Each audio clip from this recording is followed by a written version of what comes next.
Hi guys, yeroo gannaa kana egaa mana keessan teessanii firii bilbila keessan irratti muuvii yookaan TV series akkasumas filmoota series kan barbaadan karaa itti ilaaltan isinitti mul'isu dhufee hanga dhumaatti na waliin tura. Viidiyoo kiyya like gochuun eegalla.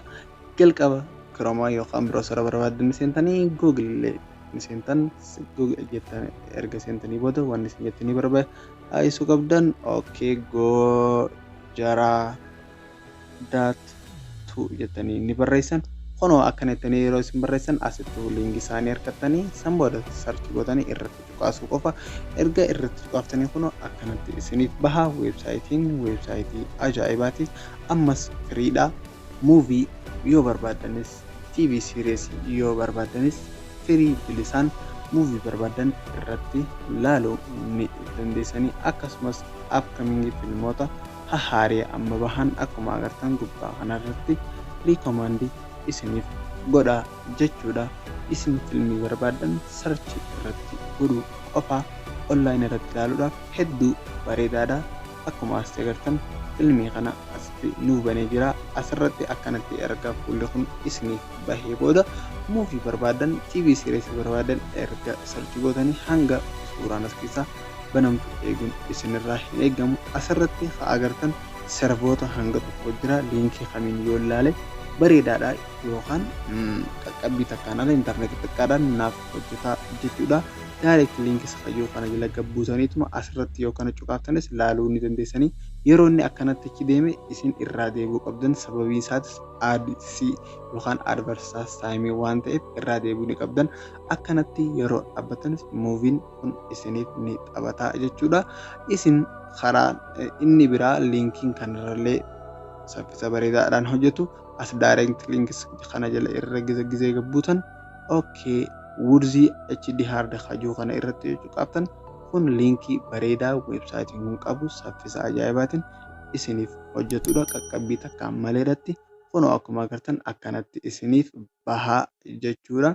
Isin suuraan sabtaayitilii hin qabaatu eeguun isinirraa eegamu. Asirratti cuqaasuu bichaadha. Yeroo akkasitti isin fudhatu adsii sababateef irraa deebi'uu qabdan. Gara boodaatti irraa deebi'uu qabdan. Obsaan eegaa. Tanneen adsiidha. Tanneen isiniin ilaallatu itti don't mind guys. Tanneen adsiidha. Kana itti dhiisaa akkanatti muuvii keessan laaluu ni dandeessu. Kunoo akkuma agartan daawwattoota kiyya muuviin kiyya bifa ajaa'ibaatiin naaf eegalee jira jechuudha. Kunoo muuvii kiyya bifa kanaanin ilaaluu danda'a jechuudha. Feel free websaayitii ajaa'ibaati. Kunoo isaatis agaruma jirtanii. I hope guys akka jaalattan saffisa ajaa'ibaatiin isiniif hojjetaa. Viidiyoo kana akka jaalattan abdiin qabaa.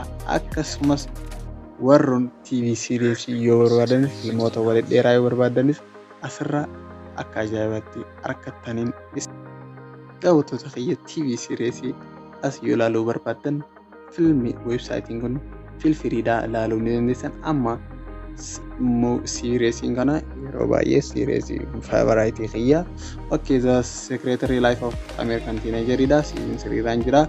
Linkii kana irratti akka play isinii godhu erga irratti tuqaaftanii booda gara boodaatti deebitaniituma linkii direct linkii kun linkii saffisa ajaa'ibaa waan qabu ta'eef kanaan filadhaa. Kanarra nu cuqaasa.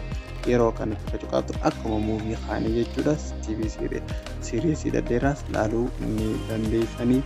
Firiidhaa weebsaayitii ajaa'ibaati. Akka jaalattan abdiin qabaa. Ittiin ilaaluudhaaf hedduu takka gaariidha.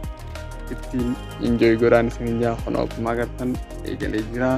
Muuviin kiyya TV series barbaadan Money Heist filmii jaalattan hunda asirraa ni argattan. I hope akka jaalattan gaaffii qabaattan koomentii jalatti barreessaa. Weebsaayitiiwwan akkanaa kanneen bira hedduusaa qabadheetiin isiniif dhufa. Gaaffii qabaattan koomentii jalatti barreessaan isiniin jaa. Viidiyoo biraatiin hanga walitti deebinu. Bye bye. Subscribe, like, share gochuun dagatinaa. See you.